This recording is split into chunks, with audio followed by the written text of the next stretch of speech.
I just thought it's an interesting take on a comedy. You know, you don't often see that in a comedy. I describe the movie as Memento for dumb guys, in that it, you know, starts at the end and the story's told backwards.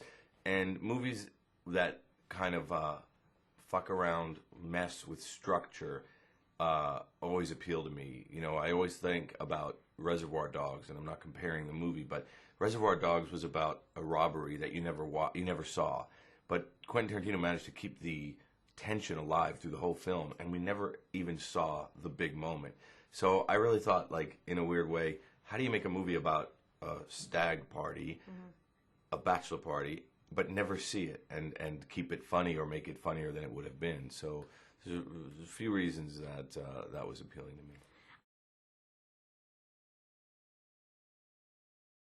Well, I mean, it does in one way, and in America, Vegas represents a place where people come and don't behave like they normally do at home, which is, of course, perfect for a comedy filmmaker.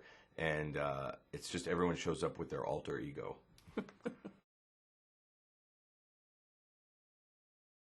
You know, I always see it as like music, and I always think when you cast actors, you have to think of them all as playing different instruments. And when they play the same instrument, it's a problem, and you're kind of tapping the same nerve. So for me, as funny as they all are, they're funny in very different ways. I mean, Ed Helms could not be more different than Zach Galifianakis, but they're both hysterical. So I see those as separate instruments, as well as Bradley and Justin. So I think that's what people mean when they talk about chemistry.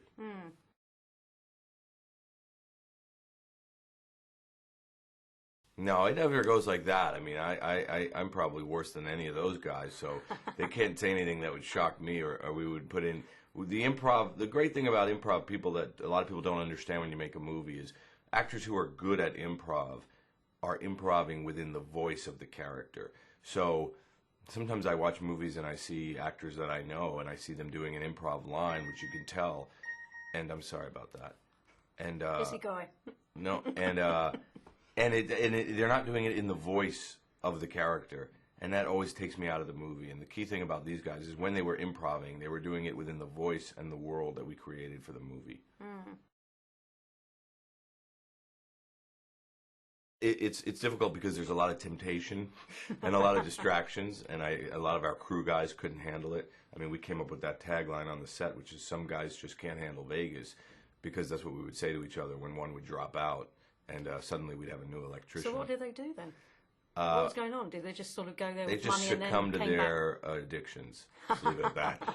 Everybody has a What was the worst addiction then? What was the worst I thing mean, that I don't happened? know, but all I know is literally we had wives flying in and putting their husbands in rehab. And then we'd have a new crew guy, and I'd be like, "Who's that?" They'd be like, "So-and-so." I'd be like, "Where is..." And they go, No, he's gone. His wife came."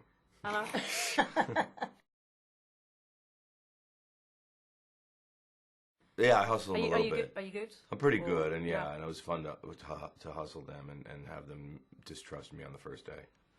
No, I didn't hustle them. Heather, in fact, came in 3rd place or 4th in our poker tournament. Yeah, cool. Yeah, well, he was. How was he to work with? He was so fun to work with, and Mike just came and really came to play, which is all you can hope for in any actor, let alone a guy who's not really an actor. And Mike had been a huge fan of Old School, which is why he wanted to do the movie in the first place, and he just loved it, and we had the best time with him.